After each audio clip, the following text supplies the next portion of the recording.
Ano ba ang pinagkaiba ng Mastercard sa Visa card? Una, yung pagtanggap or sa acceptance. Both Mastercard and Visa card, halos parehas lang naman.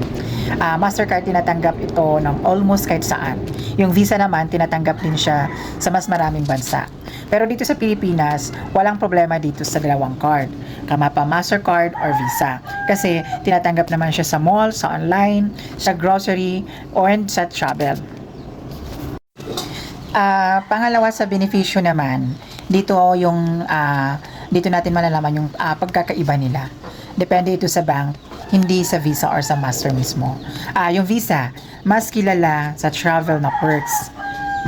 May airport lunch, travel insurance, depende sa card ng tier. Madalas international promos. Kung sa Mastercard naman, maraming shopping, dining, at lifestyle promos. Actually, madalas may discount ito sa mga restaurant at online shopping. At ang Mastercard naman, Mastercard, may priceless promos din sila. Pero tandaan natin, bank pa rin ang nagde-decide ng mga rewards, fees, at perks, hindi yung Visa or Mastercard.